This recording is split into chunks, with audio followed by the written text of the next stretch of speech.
Bonjour, le 13 février 2018, l'unité d'intervention de Marseille et la direction Orange Sud-Est prenaient l'initiative d'une conférence sur le thème de la responsabilité juridique de l'encadrement en matière de santé et de sécurité au travail. Le sujet est suffisamment important et le conférencier de telle qualité qu'autour de Carole Lecoutre, directrice de l'UI Marseille, ses homologues Stéphane Paillard et Éric Grand, respectivement directeurs de l'UI Provence-Côte d'Azur et de l'UI Rhône-et-Durance, ont embarqué à leur tour leurs équipes managériales dans l'opération. Merci à eux, ainsi qu'à Maître Ledoux, d'avoir accepté que cette conférence soit enregistrée et largement diffusée. Pour des raisons pratiques, cette conférence a été divisée en 3 vidéos thématiques, représentant chacune un chapitre de cette conférence. Cette première vidéo, ce premier chapitre, s'intitule « Le monde a changé ». Dans notre société de droit, les lois sont le reflet de l'opinion publique. La santé devenant une exigence contemporaine, l'exigence de la santé physique et mentale au travail est d'autant plus importante. Ces dernières années, le législateur a donc retranscrit cette requête dans l'arsenal juridique. Il est allé jusqu'à imposer à l'employeur, en matière de santé au travail, une obligation de sécurité de résultat. Par ailleurs, les juges ont tendance à taper de plus en plus fort, n'hésitant pas à prononcer de plus en plus souvent des peines de prison ferme à l'encontre de certains directeurs d'établissement ou d'encadrants. Dans la deuxième vidéo, chapitre consacré à la responsabilité pénale, Maître Ledoux détaillera la responsabilité juridique de l'entreprise et de l'encadrant en matière pénale. Nous y découvrirons que nous pouvons tous, dès lors que nous sommes impliqués dans un événement répréhensible, passer de responsable à coupable. Nous découvrirons les 2 codes juridiques qui légifèrent le domaine de la sécurité et de la santé au travail, le code du travail et le code pénal. Enfin, dans la 3e vidéo, nous découvrirons avec Maître Ledoux l'application du droit au quotidien. Confrontés à la réalité de l'activité opérationnelle, nous verrons que la notion de responsabilité est inhérente à la notion de pouvoir. Plus il est grand, plus la responsabilité est grande. Le risque zéro n'existant pas, le responsable doit faire la preuve que pour lui, dans ses actes et ses décisions, la sécurité est indissociable du professionnalisme par le plan de prévention et éventuellement par des décisions disciplinaires. Place maintenant à Maître Ledoux dans ce premier chapitre « Le monde a changé ». Voyons dans cette première partie que la responsabilité civile prend en charge la réparation des préjudices subis par le salarié dans le cadre de son activité professionnelle. Maître Ledoux développe de nombreux concepts et exemples illustrant cette notion de responsabilité civile de l'entreprise et de l'encadrant. Il offre au manager des outils concrets permettant d'assumer sereinement sa responsabilité. Quant à moi, je vous donne rendez-vous au prochain épisode. Si vous aimez cette vidéo, qu'elle vous est utile, likez-la, commentez-la, partagez-la auprès de vos collègues, de vos collaborateurs, de vos équipes. Bon visionnage! Donc je vous le confirme, je m'appelle Michel Ledoux, je suis avocat à Paris et notre cabinet ne travaille que sur les problématiques de santé au travail. Santé physique, santé mentale, sur tous ces aspects. Et donc on intervient un peu partout, on est une soixantaine maintenant, hyper spécialisés sur ces questions de santé au travail.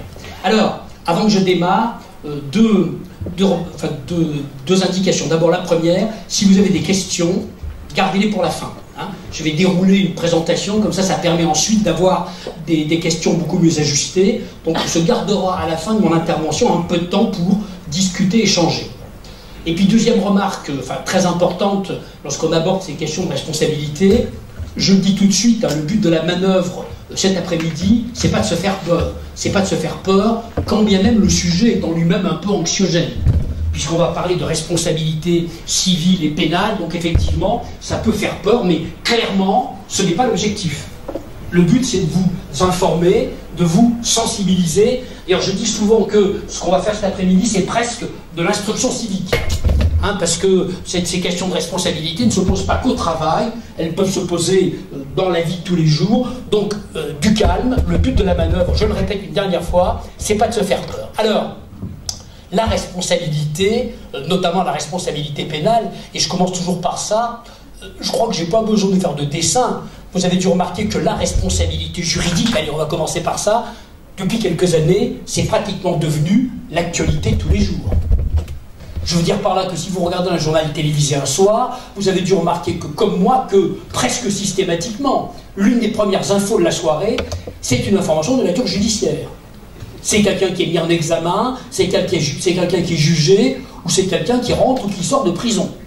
Alors, il est vrai que ces dernières années, à côté des classiques affaires criminelles, hein, on a beaucoup parlé de responsabilité pénale, c'est vrai, à l'occasion d'infractions de nature financière. Escroquerie, abus de biens social, trafic d'influence, corruption, enfin, j'en passe évidemment, et des bien meilleurs. Mais vous avez dû remarquer que depuis quelques années, on parle de plus en plus de responsabilité, allez, sur le terrain juridique, à l'occasion de phénomènes accidentels. Et même en élargissant un peu, à l'occasion d'atteintes à la santé.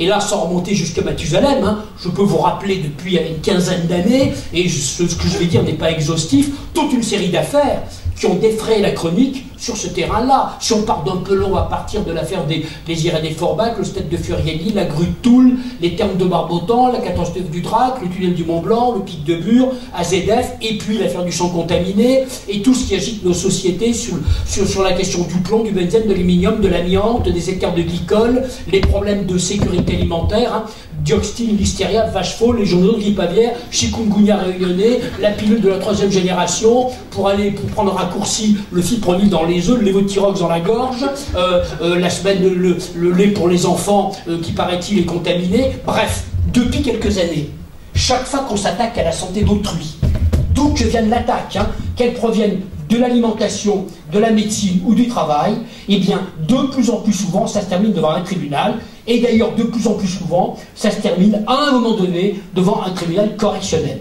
Vous voyez, il y a, comme on dit dans notre jargon, une judiciarisation de ces affaires, qui il y a encore quelques années se traitait dans les bureaux de la caisse primaire d'assurance maladie ou au sein des compagnies d'assurance, et qui de plus en plus souvent se traite devant les tribunaux, dans les prétoires. Et ça, c'est une réalité. Ceux qui tournent autour du système judiciaire le savent bien. Il y a un transfert de ces sujets vers cet univers judiciaire. Alors, avant d'aller plus loin, avant de voir comment cette responsabilité s'organise, moi je crois qu'il faut déjà se poser une première question.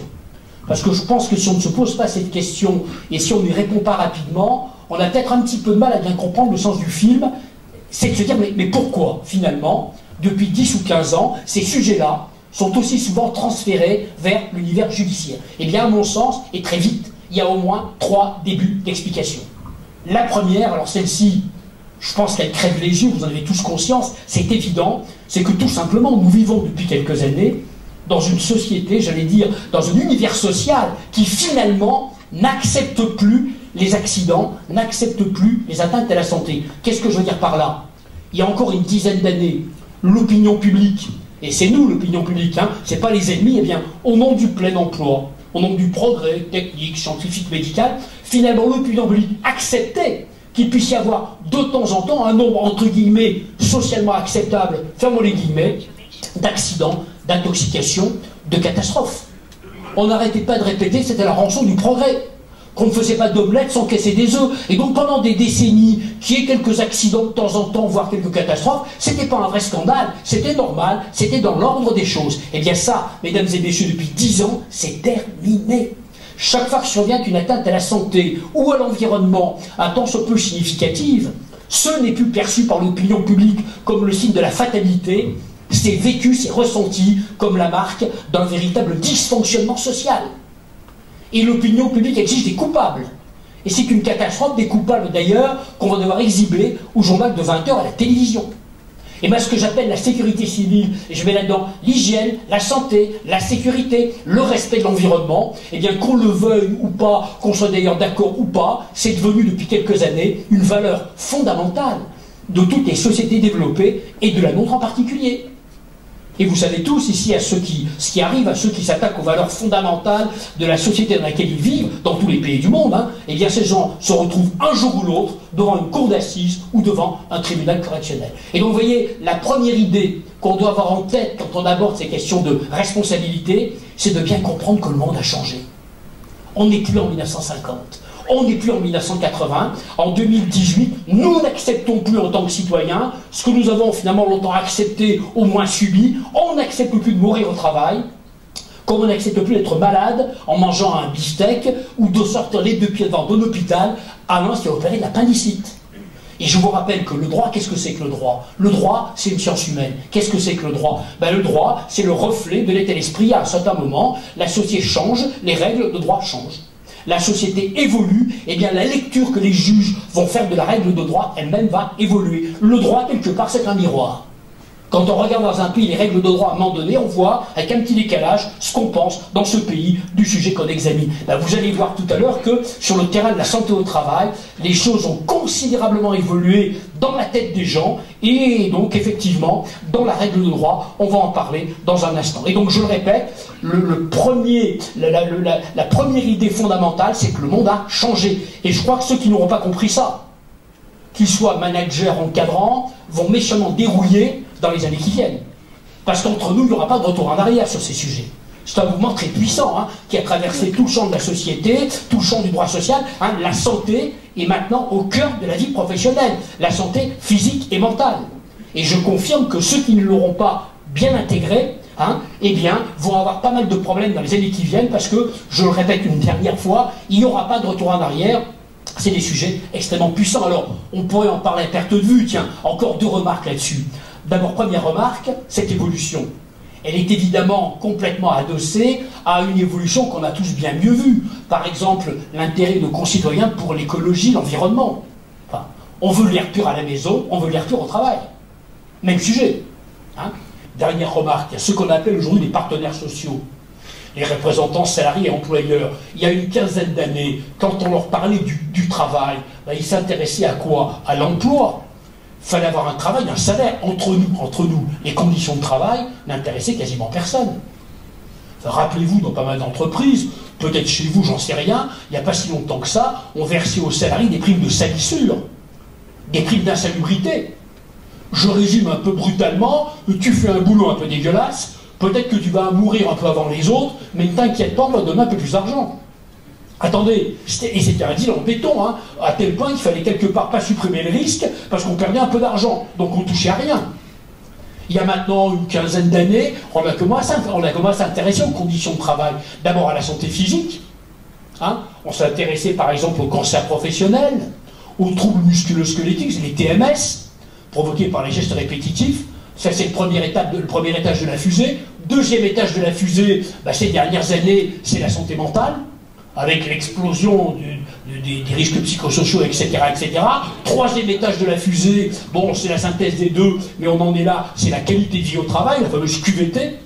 Et puis il y a peut-être un quatrième étage, mais à mon avis, attention, c'est de l'arnaque, ce serait le bonheur au travail. Mais on va en rester à des choses beaucoup plus raisonnables, hein. Santé physique, santé mentale, qualité de vie au travail. Et donc, ça se confirme, hein, l'évolution que je décrivais tout à l'heure, on en est là aujourd'hui, la santé physique et mentale, c'est vrai, est désormais placée au cœur de la vie professionnelle. Et donc, tout ce que je vais décrire dans un instant en termes d'évolution jurisprudentielle, ça ne tombe pas du ciel, il n'y a pas de complot des magistrats contre l'entreprise, il y a un monde qui change, et il y a la nécessité de s'adapter à ces évolutions. Ça, c'est le premier facteur d'évolution, je le répète, le monde a changé. Deuxième changement, deuxième évolution notable, alors là, évidemment, je vais commencer à vous faire un petit peu peur, même si ce n'est pas l'objectif, enfin, je ne peux quand même pas passer à côté du sujet.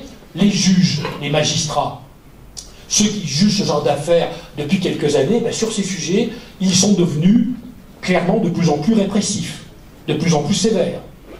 On va voir tout à l'heure, mais là je développerai dans un instant sur le terrain de la responsabilité civile, mais sur le terrain de la responsabilité pénale, les magistrats tapent de plus en plus fort. Vous savez, j'ai coutume de donner 3 chiffres. En 1974, dans l'année, en France, il y a eu 2 condamnations de chefs d'établissement à de la prison ferme à la suite d'un accident du travail. 2 dans l'année en 1974.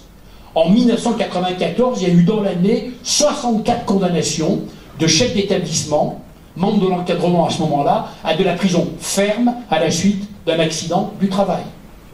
En 2004, dans l'année, il y a eu 123 condamnations de chefs d'établissement, membres de l'encadrement, à de la prison ferme à la suite d'un accident du travail.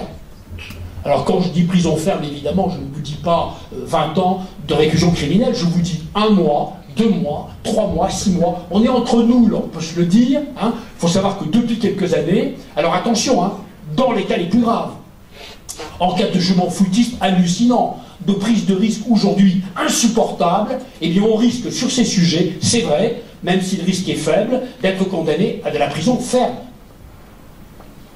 voyez, en caricaturant un tout petit peu, mais à peine, il y a quelques années, quand il y avait un accident grave, les juges avaient tendance à considérer qu'il y avait deux malchanceux. La victime, évidemment, et puis son employeur. Allez, c'était arrivé chez lui, ça aurait pu arriver à côté, et quelque part, l'employeur était traité comme un malchanceux, on lui infligeait des sanctions qu'on appelle dans notre jargon des sanctions de principe, hein. Quelques demi-journées de prison avec sursis, et puis une petite amende. Depuis quelques années, dans certaines situations devenues aujourd'hui insupportables, l'employeur ou son représentant n'est plus traité comme un malchanceux, mais comme un délinquant. Alors c'est pas une délinquance de l'intention, non, non, c'est une délinquance de l'indifférence, du jeu en foutisme, mais c'est la délinquance. Et dans certaines situations paroxysmiques, si je puis dire, avec des imprudences hallucinantes, eh bien, on va infliger à l'employeur ou à son représentant les sanctions qu'on inflige à ce qu'on appelle la délinquance de droit commun, parfois, effectivement, quelques mois de prison ferme. C'est clair, c'est net. On connaît cette évolution, elle est absolument évidente. Moi, je vous donne un seul exemple. Hein. Il y a une affaire dans laquelle on intervenait il y a quelques temps, Cour d'appel d'Orléans, devant la Cour d'appel. Donc, en première instance, l'intéressé avait eu du sursis. Le patron d'une boîte de traitement de déchets a été condamné à 6 mois d'emprisonnement ferme, mandat de dépôt, il a été arrêté à l'audience et immédiatement incarcéré. Il est vrai qu'on avait retrouvé dans son usine en banlieue d'Orléans un jeune type de 18 ans et demi, coupé en morceaux, dans une machine à compacter les déchets, sur laquelle il travaillait seul, sans formation, en short et en tongs au mois d'août, livré à lui-même. On avait chanté le système de sécurité sur une machine qu'il a voulu débourrer à la main. Je vous laisse imaginer la suite. Eh bien, la main de la Cour d'appel d'Orléans n'a pas tremblé. 6 mois d'emprisonnement, incarcération immédiate. C'est dire que les magistrats, confrontés à des négligences qui aujourd'hui sont devenues intolérables, n'hésitent plus à taper de plus en plus fort. Donc je répète, les tribunaux, les magistrats, sur ces sujets, sont de plus en plus sévères. Je ne suis pas en train de vous dire néanmoins que chaque accident du travail vous mènera en prison. Je n'ai pas dit ça du tout. Mais je dis seulement que, en cas d'imprudence aujourd'hui insupportable, c'est des choses qui peuvent arriver. Et j'ajoute d'ailleurs, parce que ça vous concerne, que évidemment que les magistrats, enfin évidemment, on pourrait en discuter à perte de vue, ne traitent pas toutes les entreprises de la même manière. Ils ne vont pas traiter un petit patron avec le père, la mère, le fils et le Saint-Esprit sur l'échafaudage comme une entreprise importante, avec des ingénieurs, avec des neurones, des matières grises, des préventeurs. Un exemple qui est Orange par exemple, on va être beaucoup plus exigeant avec vous qu'avec d'autres entreprises. Parce qu'on va considérer que vous aviez les moyens de faire autrement. Hein, vous avez les moyens intellectuels, les moyens techniques, les soutiens vous permettant de respecter sur le terrain les règles de santé et de sécurité, et on sera en général beaucoup plus dur avec vous hein, qu'avec une entreprise, une TPME invisible dans le champ social, évidemment. Donc vous êtes sûrement meilleur que les autres, mais vous devez être encore meilleur que les autres, parce qu'on ne tolérera rien d'une entreprise importante qui est censée avoir les moyens. Et donc, deuxième facteur d'évolution, je le répète, les magistrats, notamment sur le terrain pénal, sont devenus de plus en plus répressifs. Et je répète, ça ne tombe pas du ciel, hein, c'est parce que la société dans laquelle on vit n'accepte plus ce que finalement on a toléré, accepté pendant des décennies. C'est comme ça, le droit, je le répète, est le reflet de l'état d'esprit d'une évolution de la société. Et puis, le troisième changement, alors là, il est un peu ancien, mais vous savez, le système judiciaire est assez conservateur. Hein. Vous savez peut-être que depuis 1994, on a modifié le code pénal. Alors quand je dis on, hein, c'est pas les juges, c'est le législateur. Les juges appliquent la loi votée par le Parlement. Et quand on a modifié le code pénal en 1994, sur les sujets qui nous intéressent cet après-midi, on a modifié 3 choses. D'abord, renforcement assez considérable des sanctions pénales. On verra tout à l'heure rapidement que dans le cas le plus grave, en cas d'homicide involontaire avec manquement délibéré, on risque aujourd'hui jusqu'à 5 ans d'emprisonnement et 75 000 € d'amende. Première modif. Deuxième modification, le législateur a inventé à l'époque un nouveau délit qui n'existait pas auparavant. Vous en avez peut-être entendu parler, c'est le délit de mise en danger d'autrui. En 2 mots, il n'y a pas d'accident, mais il y a une situation tellement dangereuse qu'à tout moment, il pourrait y en avoir un. Vous voyez, c'est le fait d'exposer autrui à un risque immédiat pour sa santé. Ce qui est puni, ce n'est pas l'accident, c'est la prise de risque. Alors attention, une prise de risque gratinée. Hein. Il faut que l'enquête révèle que celui qui a pris le risque ne pouvait pas l'ignorer. Soit il avait été averti par l'inspection du travail, par le CHSCT, par d'ailleurs un simple salarié qui avait dit attention, c'est dangereux. Il se serait assis sur ce danger en disant c'est pas grave, on y va quand même. Il faut en plus qu'il y ait une règle précise qui vous dise, dans le code du travail en l'occurrence, ce que vous devez faire. Et bien lorsque toutes les conditions sont réunies, tarif, 1 an de prison, 15 000 € d'amende. C'est ce qu'on appelle, je le répète, le délit de mise en danger d'autrui. Et voyez par exemple, ce texte est actuellement très utilisé en matière de santé au travail pour sanctionner, par exemple, les entreprises de désamiantage, qui font n'importe quoi. Vous savez peut-être que d'après le ministère du Travail, 70% des opérations de désamiantage sont réalisées dans des conditions irrégulières. Alors, un peu, parfois les écarts sont faibles, parfois c'est des grosses catas. Ceux qui se font attraper par la patrouille, lorsque les conditions sont absolument insupportables, sont condamnés au titre du délit de mise en danger d'autrui. Quand vous inhalez de l'amiante, vous ne tombez pas raide mort tout de suite. Vous aurez peut-être un cancer 30 ans après.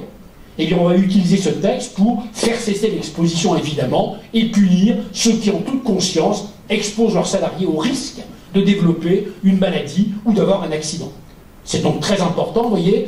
Deuxième changement du code pénal, c'est l'invention de ce nouveau délit. Et puis, troisième changement du code pénal, alors ça va vous intéresser naturellement, c'est que, vous savez peut-être que dans tous les pays latins, enfin, classiquement, quand on parlait de responsabilité pénale, on ne connaissait que la responsabilité pénale de ce que les juristes appellent les personnes physiques. Les gens comme vous et moi. Parce qu'on pouvait nous mettre en prison tout simplement. Et depuis quelques années, les personnes morales, en clair, les entreprises, sont elles aussi pénalement responsables. Ce qui signifie qu'en cas de pépin, on peut poursuivre les individus, vous et moi, mais aussi l'entreprise, par exemple Orange. Alors c'est soit l'un, soit l'autre, soit les deux, naturellement, ça dépend de ce qui va se passer. Alors les entreprises, évidemment qu'on ne peut pas les mettre en prison, on peut leur infliger des amendes égales à 5 fois celles encourues par les personnes physiques, mais surtout, vous avez bien compris, lorsque la personne morale est connue, le pire des sanctions, c'est l'atteinte à l'image de marque, à la réputation. Car quand vous avez votre nom dans le journal local, régional ou national pour une atteinte à la santé ou à l'environnement, c'est pas bon pour les affaires. Bon, un seul exemple, regardez Total, qui est une entreprise florissante, hein, sauf que Total a une image de marque encore aujourd'hui dégradée. Alors ils font de la pub avec du ciel bleu en arrière-plan, ils ont du mal. Pourquoi? ZF, les RICA, eux, ils ont tapé dans la grande catastrophe environnementale et puis le désastre industriel. Eh bien, ils ont du mal, ils ont une réputation, encore aujourd'hui en France et en Europe, dégradée en raison d'un gros pépin, notamment en termes de santé au travail.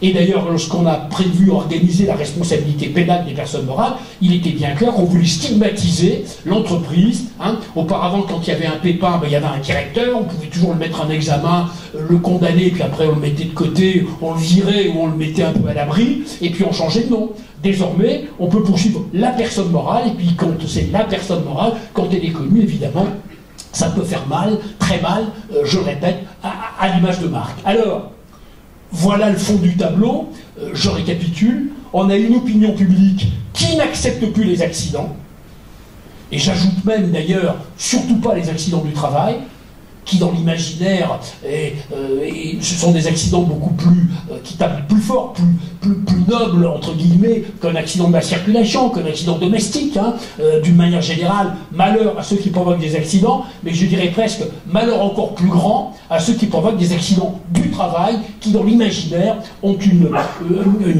un sens symbolique beaucoup plus puissant. On a également des textes beaucoup plus répressifs, et on a des magistrats plus sévère, et on a une réglementation qui permet de taper un peu partout sur les personnes physiques et sur les personnes morales. Donc c'est sur ce fond de tableau-là que je vais essayer effectivement, au pas de charge, hein, de vous décrire rapidement les grandes règles de la responsabilité civile et pénale de l'encadrement en matière de santé au travail. Alors, je vais commencer par faire une première distinction. Parce que j'ai remarqué depuis longtemps que quand je ne fais pas cette distinction, tout le monde ne comprend pas automatiquement la même chose, ce qui d'ailleurs est bien normal parce que c'est pas si simple que ça. Quand on parle de responsabilité sur le terrain juridique, il faut déjà distinguer à la louche entre deux grandes familles de responsabilités. On a d'un côté la responsabilité civile et de l'autre la responsabilité pénale. Ça n'a rien à voir. En un mot déjà, qu'est-ce que la responsabilité civile? Pour aller très vite, eh bien à quoi ça sert? Ben, c'est simple. La responsabilité civile, ça permet de poser des règles qui vont permettre naturellement, dans certaines conditions, aux victimes d'accidents, puisqu'on parle de ça cet après-midi, d'être indemnisées. Dans tous les pays du monde, quand il y a un pépin, quand il y a un accident, on indemnise la victime en lui versant de l'argent. Cet argent va dans les poches de la victime, on appelle ça des dommages et intérêts. Eh bien, le but de la responsabilité civile, pour être le plus rapide possible, c'est de distribuer, si je puis dire, des dommages et intérêts aux victimes d'accidents.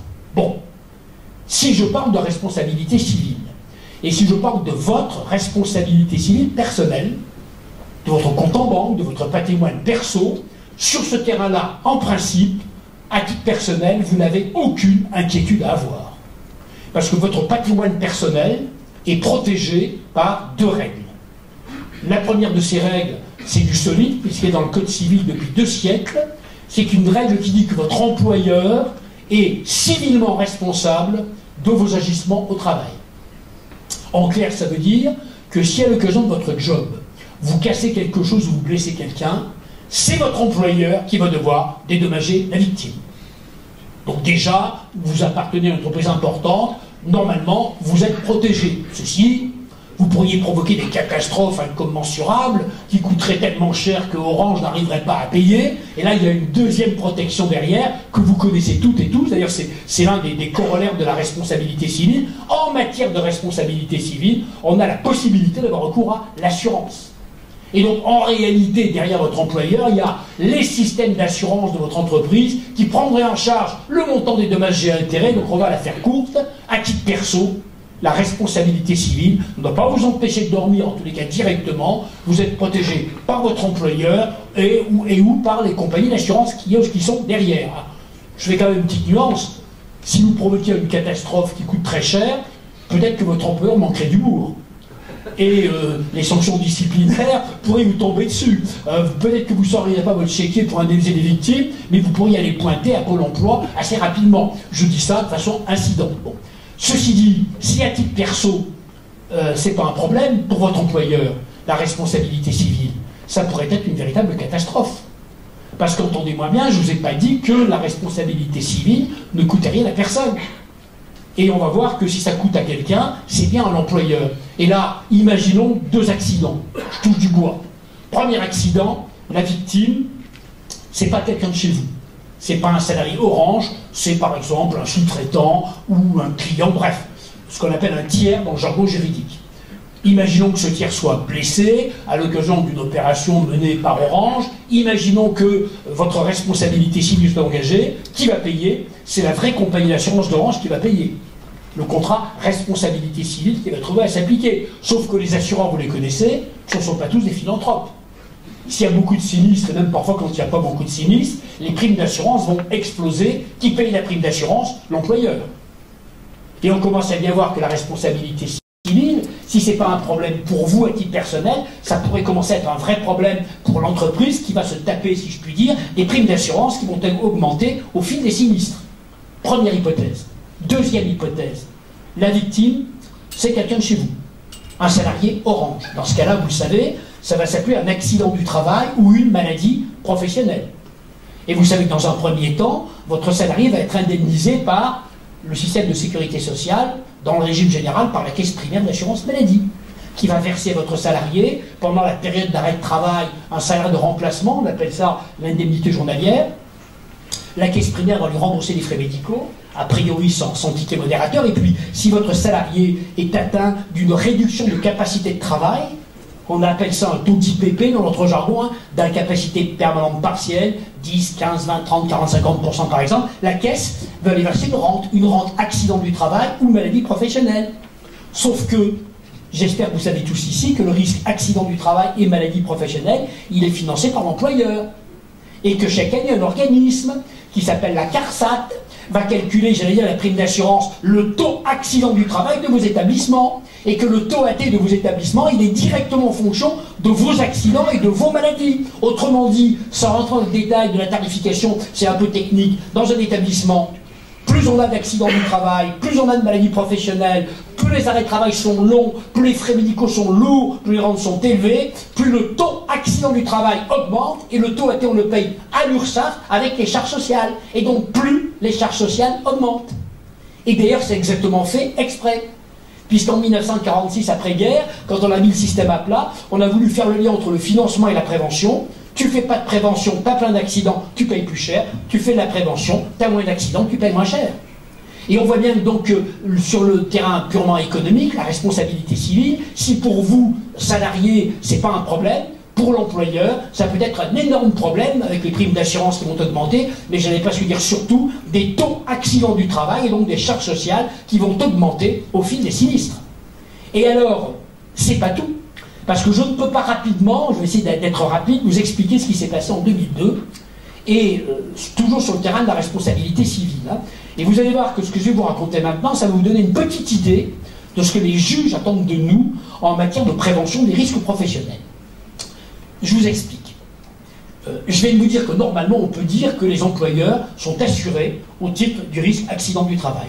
Ils payent leur cotisation à l'URSSAF, et en contrepartie, quand il y a des pépins, c'est la caisse primaire qui distribue les prestations aux salariés victimes d'accidents du travail. Et puis, une fois par an, la CARSAT va calculer la prime d'assurance, le taux accident du travail. En principe, l'employeur, il est assuré. Mais il y a une exception, qui est très ancienne, qui date du début du XXe siècle.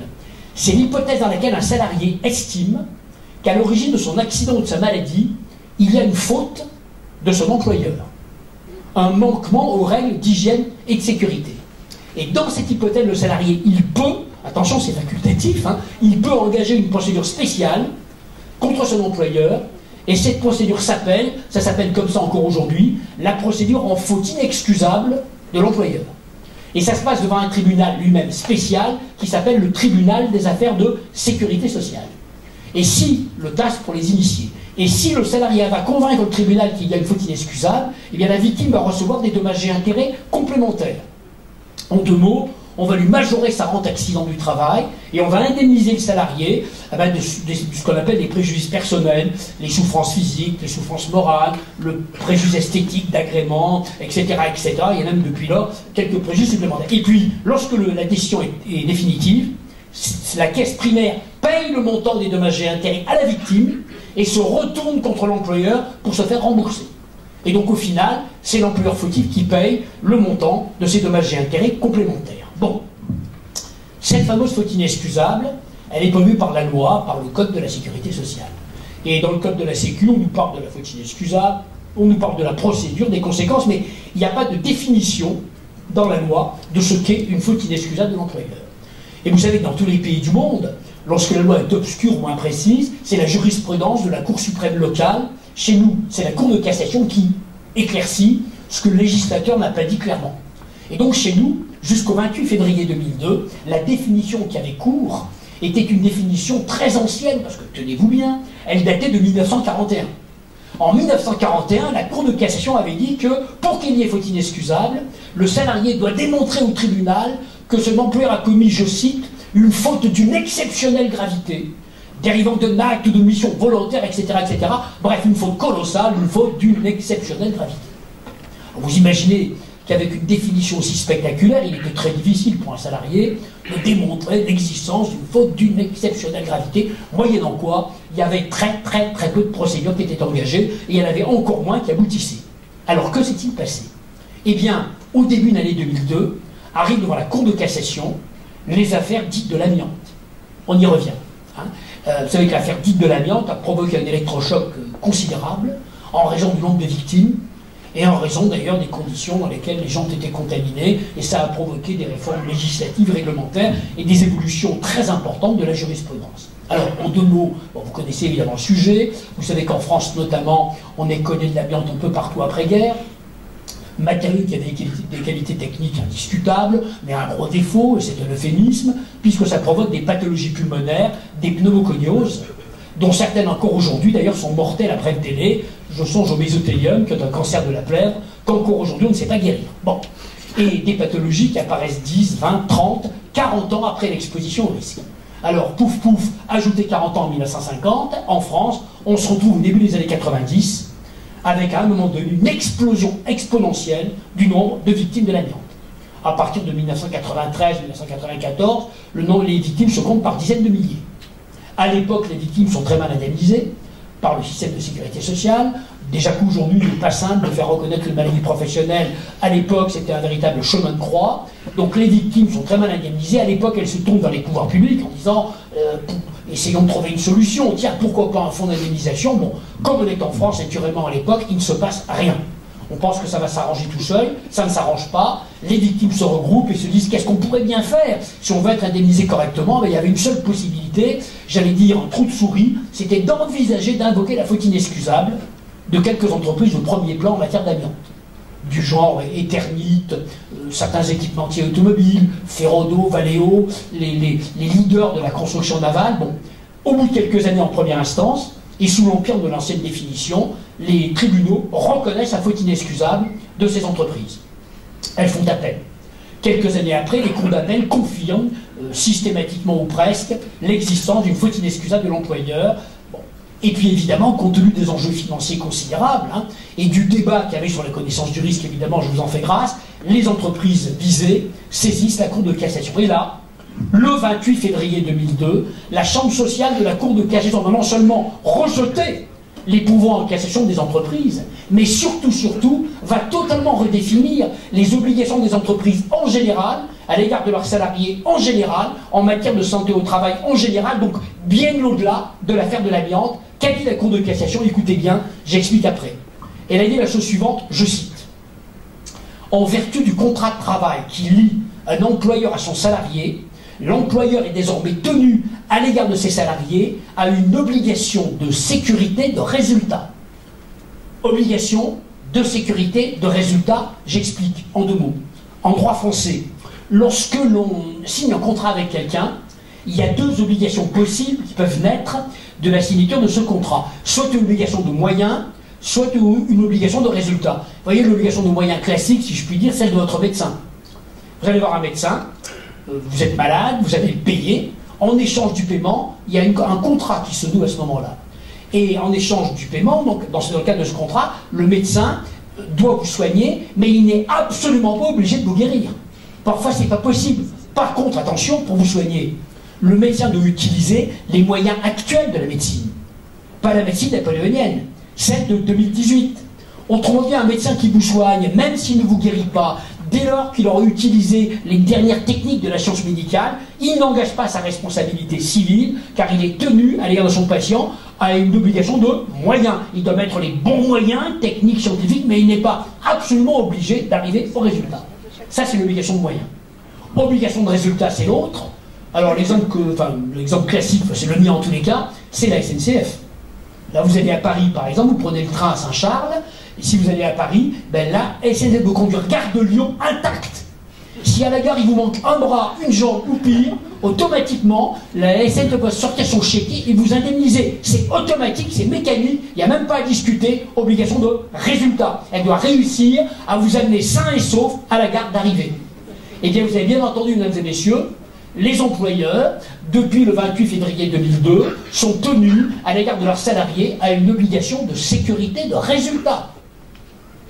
Donc vous devez réussir à faire en sorte que vos collaborateurs, votre personnel, sortent intacts du travail. Si ce n'est pas le cas, beaucoup plus facilement qu'avant, eh bien, vous allez devoir les indemniser. Ça va vous coûter de plus en plus cher. Et alors, très rapidement, cette obligation de résultat, elle a fait un véritable malheur. Parce qu'elle est dans un tout petit coin du droit social, dans le code de la sécurité sociale, j'allais presque dire dans le rond-point de la faute inexcusable.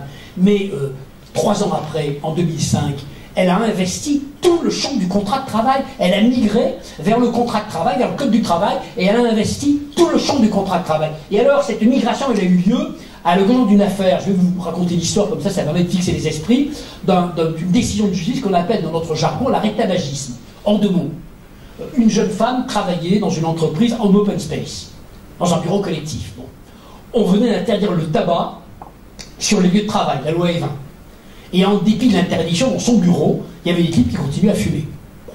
Elle était un peu asthmatique, ça l'a gênée, et à plusieurs reprises, elle avait demandé au chef d'établissement de faire respecter la loi Evin. Et le chef d'établissement regardait ailleurs, avait certainement beaucoup de boulot, ne lui répondait pas.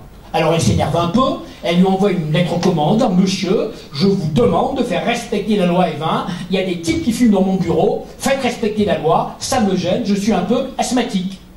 L'employeur se réveille et lui dit: calme-toi, je prends les choses en main. Et il fait placarder sur tous les murs de l'entreprise: interdiction de fumer. Des grosses gauloises barrées de rouge, partout, partout, partout. Sauf que là encore, comme elle est en France, ça ne change rien. Les mecs continuent de fumer leur clope relax, détendu, ça ne dérange absolument personne, on continue à fumer comme si de rien n'était. Et alors là, cette jeune femme, au bout d'un moment, se dit: attendez, ça suffit, je quitte l'entreprise. Elle se précipite vers le conseil des prud'hommes en disant au conseil des prud'hommes: c'est pas une démission, c'est assimilable à un licenciement au tort et grief de mon employeur, c'est comme s'il me licenciait puisqu'il ne fait pas respecter la loi Evin, je demande des dommages et intérêts. L'entreprise se fait massacrer par le conseil des prud'hommes, elle fait appel, la cour d'appel confirme la condamnation, et là l'entreprise évidemment saisit la cour de cassation, et là en 2005, oui, au mois de mai 2005, la cour va rejeter le pourvoi en disant quoi? Madame l'entreprise, hein, aujourd'hui, il ne suffit plus de placarder sur tous les murs: interdiction de fumer, portez vos EPI, mettez vos chaussures, vos lunettes, votre casque, vos lunettes, etc., etc. Il faut que, effectivement, le moins important, c'est effectivement, sur le terrain, les règles soient respectées. L'effectivité du respect des règles d'hygiène et de sécurité, vous savez, dans ce qu'on appelle le travail réel. Ah, les préventeurs savent ce que c'est, il y a le travail prescrit. On va dire que le travail prescrit, pour prendre une image, c'est le travail tel qu'il est imaginé au 43e étage d'une tour à la Défense, par des gens qui n'ont jamais vu d'ouvriers sauf à la télévision. Hein. Et le travail prescrit, c'est le travail réel, c'est ceux qui mettent les mains dans le cambouis, ceux qui font le vrai travail sur le terrain. Eh bien, c'est là où, effectivement, les règles doivent être respectées. Et alors, à partir de cet arrêt de 2005, ça a été un véritable massacre judiciaire, on peut appeler ça comme ça, et la Cour de cassation a systématiquement condamné une multitude d'entreprises au visa de cette obligation de sécurité de résultat. Alors, dans les relations individuelles, hein, dans les relations entre un employeur et son salarié, par exemple, lorsqu'un salarié ne bénéficiait pas de sa visite de reprise chez un médecin du travail, le simple fait qu'il n'ait pas cette visite, quand bien même ça n'avait pas dégradé son état de santé, hein, le seul fait même qu'il n'y ait pas la visite, bling, c'était générateur de dommages et intérêts au bénéfice du salarié. Par exemple également, une entreprise qui n'avait pas de document unique, un établissement qui n'avait pas de document unique, le seul fait même de ne pas avoir de document unique, il n'y avait pas eu d'accident, il ne s'était rien passé de plus que ça, eh bien, tous les salariés de l'établissement avaient droit à des dommages et intérêts en raison de l'absence de document unique. Vous voyez, une application absolument intraitable de cette obligation de résultat, alors dans les relations individuelles et également dans les relations collectives. Je vous donne qu'un seul exemple, hein, c'est l'arrêt Snegma, c'est l'arrêt qui a mis le feu aux poudres, si je puis dire. Bon, en banlieue parisienne, à Gennevilliers, il y a un gros établissement, enfin ça s'appelait Snegma, ça s'appelle Safran aujourd'hui. Bon. Et dans cet établissement, la direction avait décidé de réorganiser un service qui s'occupait de la maintenance des installations la nuit, les jours fériés, pendant les vacances. Et donc on veut le réorganiser pour le rendre plus performant sur le terrain de l'efficacité industrielle. Et puis évidemment, vous le savez tous aujourd'hui, quand on réorganise un service, on a une vieille tendance à réduire le nombre des opérateurs. Et donc après la réorganisation, ils sont moins nombreux qu'avant. C'est pas un vrai scoop, et ça crée deux situations. Les temps de repos de ceux qui n'ont pas été virés sont réduits puisqu'ils sont moins nombreux. Et puis cette réorganisation induit la création de postes de travail isolés. Vous savez que le travail isolé, il n'est pas interdit en tant que tel, il n'est pas spécialement recommandé, il n'y en avait pas avant, il y en a après. Là-dessus, le syndicat dominant de la SECMA saisit le tribunal et demande au tribunal d'annuler la décision de réorganisation en disant les temps de repos sont réduits, ça crée des risques, il y a du travail isolé, il n'y en avait pas avant, ça crée des risques, on vous demande d'annuler la décision de réorganisation parce que c'est dangereux. La SECMA arrive à l'audience relativement cool, tranquille, en disant attendez, c'est moi l'industriel, hein, c'est tout de même pas un juge qui va expliquer à moi comment on fait pour rendre un outil industriel efficace, pour résister à la mondialisation. Hein. En plus, c'est moi qui ai le pouvoir de direction, je suis même propriétaire de mon site, c'est que, bref, j'arrive à l'audience quand même relativement détendu. La SECMA tombe de l'armoire, le tribunal annule la décision de réorganisation. La SECMA fait appel, la Cour d'appel de Paris confirme l'annulation. Et puis la SNECMA saisit la Cour de cassation, et là au mois de juin 2008, la Cour de casse va confirmer l'annulation en disant quoi? Obligation de sécurité de résultat. Et de dire à toutes les entreprises, madame l'entreprise aujourd'hui, au-delà de ton pouvoir de direction que je ne conteste pas, au-delà de ton droit de propriété qu'évidemment je ne conteste pas, il y a un droit qui aujourd'hui domine tous les droits, c'est le droit à la santé au travail. Je m'autorise, si tes décisions stratégiques, organisationnelles, économiques, industrielles menacent peu ou prou la santé physique et mentale des salariés, je m'autorise à retoquer ta décision, à l'annuler ou à la suspendre jusqu'à ce que tu intègres dans ton projet la dimension hygiène, santé, sécurité physique et mentale du salarié. Et alors là, il paraît, c'est une rumeur, que le jour où cette décision a été connue au MEDEF, il y a eu une dizaine de crises cardiaques. Parce que tout d'un coup, les juges se sont mêlés de la gouvernance d'entreprise en s'autorisant eux-mêmes à intervenir dès l'instant où une décision économique, industrielle, menace la santé physique et mentale, en exigeant des employeurs qu'ils intègrent dans leur projet la dimension hygiène, santé, sécurité au travail. Alors, je vous fais grâce de la suite, ça a été un véritable massacre, si je puis dire, une tuerie sur le terrain juridique. Et alors, il y a un sujet qui évidemment a surfé à mort là-dessus, c'est notamment le harcèlement moral. À la grande époque du harcèlement moral, il y a 4-5 ans, alors, et sur ce terrain-là, la Cour de cassation était absolument impitoyable. Et c'est d'ailleurs ce qui a provoqué une petite évolution à un moment donné. Quelle était la jurisprudence de la Cour de cassation jusqu'au milieu de l'année 2015 ? Je vous donne l'exemple d'un dossier, un seul, il y en avait dans une entreprise, un membre de l'encadrement pratiquait le harcèlement moral. Bon, un champion, un pur sang, un pervers narcissique de première classe, et qui terrorisait complètement son service. Et donc pendant 4 ans, il y a une chape de plomb qui s'abat sur son service, personne n'ose la ramener, il les terrorise tous. Avec une technique classique du genre, il dit à ses collaborateurs, heureusement que je suis là, parce que je vous protège les gars. Si vous savez ce que la direction me ferait comme misère si j'étais pas là, mais faites-moi confiance, puis il y a la direction, heureusement que je suis là, parce que les gogos là, si j'étais pas là pour les serrer, ils arrêteraient pas de vous embêter, donc faites-moi confiance.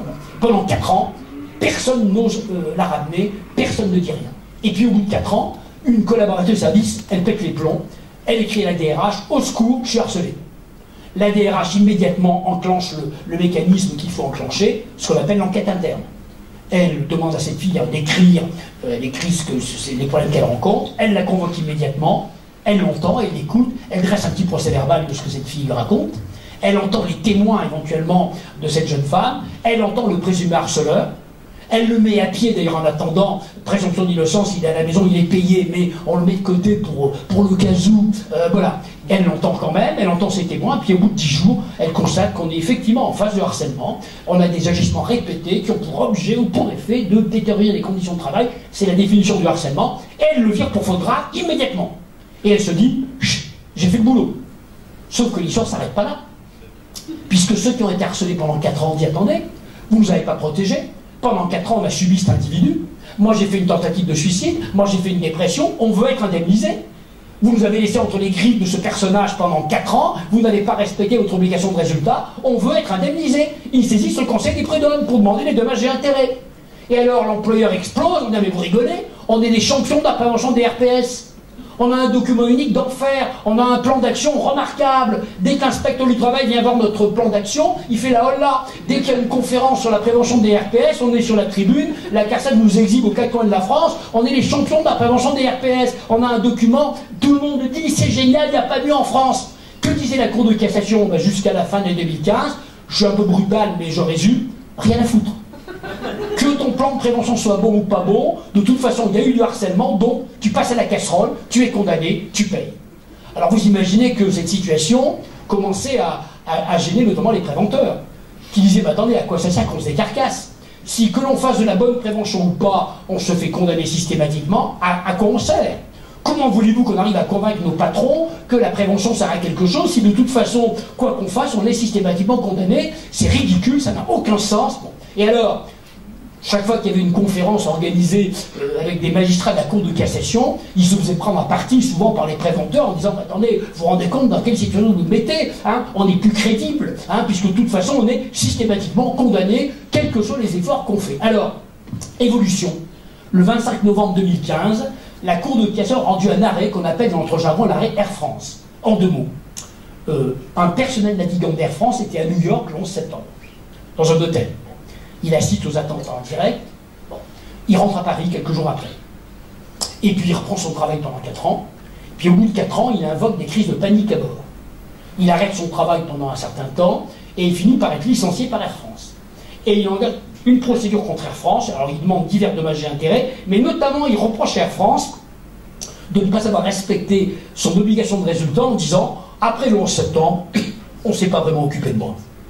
On m'a laissé livrer à moi-même, il y a eu quelques petites mesures cosmétiques prises par Air France, rien de sérieux. C'est donc pas étonnant que 4 ans après, compte tenu de la violence du choc émotionnel que j'ai subi, des crises de panique à bord interviennent. Donc je demande des dommages et intérêts au titre de l'obligation de sécurité de résultat. » Et alors là, devant la cour d'appel et devant la cour de cassation, Air France déballe son plan d'action en disant voilà, bon, les attentats, on ne pouvait pas les prévoir, évidemment. Bon. Par contre, dès le lendemain des attentats, on a embauché une escouade de psys qui ont eu un rôle très intrusif, qui ont sollicité tous nos personnels navigants, notamment d'ailleurs le demandeur à la procédure. Alors, on ne les a pas lâchés pendant des mois et des mois. Alors ils déballent tout leur plan d'action, notamment les visites médicales chaque année étaient menées par un médecin du travail et par un psy, systématiquement, pour essayer, chez tous ces gens qui avaient été bouleversés comme nous d'ailleurs par ces attentats, d'atténuer et de soigner un petit peu la tête qui allait très mal après la violence de ce qui s'était passé. Et alors ils déballent d'autres, et alors pour la première fois depuis 20 ans, la Cour de cassation a constaté que Air France justifiait avoir respecté ce qu'on appelle les principes généraux de prévention, autrement dit, avait mis en place un plan d'action bien foutu, intelligent, suffisant, effectif, qui avait réellement été appliqué sur le terrain, et ce n'était pas arrivé depuis 20 ans. La Cour de cassation a validé et a débouté le salarié en considérant qu'Air France, dans ce cas particulier, avait respecté son obligation de sécurité de résultat. Et alors là, ça a été salué par tout le monde comme un coup de chapeau donné aux préventeurs, ce qui signifie qu'aujourd'hui, sur le terrain de la responsabilité civile comme pénale d'ailleurs, l'analyse est déplacée. On ne se contente pas de compter les victimes, si je puis dire, on va examiner la qualité de la prévention. Si la prévention est de bonne qualité, si elle est tracée, si elle est intelligente, si elle est effective, eh bien, peut-être, je dirais peut-être parce qu'il faut être prudent, que l'employeur chez qui sera arrivé quelque chose, peut-être qu'il arrivera à s'exonérer de sa responsabilité civile, d'ailleurs et pénale, parce que désormais, on ne va pas se contenter de constater qu'il y a eu un pépin, on va analyser la qualité de la prévention. Et vous voyez, l'analyse s'est déplacée sur la qualité de la prévention. Et depuis d'ailleurs le 25 novembre 2015, il y a eu toute une série d'autres décisions de la Cour de cassation qui confirment que désormais on va regarder la qualité de la prévention. Et ça, c'est très important. Ça doit donner le moral d'ailleurs aux préventeurs. On voit bien qu'aujourd'hui, plus on fait de prévention, plus elle est intelligente, plus on donne d'ailleurs de moyens aux préventeurs, plus on les écoute, plus on tient compte en tous les cas des besoins qu'ils expriment, eh bien, plus en cas de pépin, on arrivera peut-être à s'exonérer de sa responsabilité. Je dis peut-être parce qu'attention, la barre est haute. Hein. Il ne suffira pas de dire j'ai fait de la prévention, regardez, non, il faudra mettre sous le nez des magistrats des choses qui vont les convaincre, c'est au cas par cas, hein, c'est du sur-mesure, c'est pas du prêt-à-porter, il faudra les convaincre, mais vous voyez, il y a quelques années, il n'y avait aucune chance d'en sortir. Désormais, depuis cette décision du mois de novembre 2015, si on a une démarche vertueuse et efficace et effective, eh bien, on arrivera peut-être à s'exonérer. Alors, j'en ai presque terminé sur la responsabilité civile, hein. Il y a encore un autre phénomène que je vous relate au passage, c'est que depuis quelques années, les dommages et intérêts ont également un peu augmenté. Alors on est loin des tarifs anglo-saxons, mais c'est bien normal, ce n'est pas du tout les mêmes systèmes juridiques, mais chez nous, le montant de l'admission a augmenté. Et vous savez, les magistrats, je pense qu'ils ont fait la même analyse que... Enfin, c'est ma supposition, mais je pense qu'ils ont dû constater que, comme nous, qu'on vit dans un univers où tout ce qui ne coûte rien ne vaut rien. C'est des choses qui n'ont pas de valeur économique, tout le monde s'en fout. Bon. Et qu'est-ce qu'ils sont en train de faire? Ils sont en train de donner une valeur économique aux atteintes à la santé. En se disant, plus ça va coûter cher, même les managers les plus indifférents à la santé et à la sécurité de leurs salariés, dès l'instant où ça va leur coûter de l'argent, eh ben, ils vont mettre de l'argent dans la prévention. Et le résultat des courses sur le terrain de la responsabilité civile, hein, c'est que clairement, encore plus aujourd'hui qu'hier, la prévention est en train de devenir une source d'économie. Faire de la prévention, clairement, hein, c'est de plus en plus évident, c'est une façon de gagner de l'argent directement et indirectement. Et vous voyez, je fais exprès de parler que d'argent, là, je ne parle pas de respect de l'intégrité physique des salariés, mais si on ne parle que fric, au sens le plus vulgaire du terme, eh bien la prévention, c'est une source d'économie. D'ailleurs, la Caisse nationale d'assurance maladie a fait des études, hein, ils ont constaté que pour un euro qu'on met dans la prévention, ça rapporte 3 mécaniquement, en coût direct et en coût indirect. Donc on voit bien que rien que sur le terrain, vous voyez, de la responsabilité civile, hein, on a donc connu depuis maintenant 2002 une véritable révolution avec cette fameuse obligation de sécurité de résultat. Et ça vous donne une idée de ce que les juges attendent de nous. On doit réussir à protéger la santé et la sécurité des salariés. C'est une véritable, c'est une gageure en quelque sorte, mais en tous les cas on en est là, il faut réussir. Alors ça, c'est la responsabilité civile, je la mets de côté, tout à l'heure en discutant, si vous voulez qu'on revienne un peu là-dessus. Alors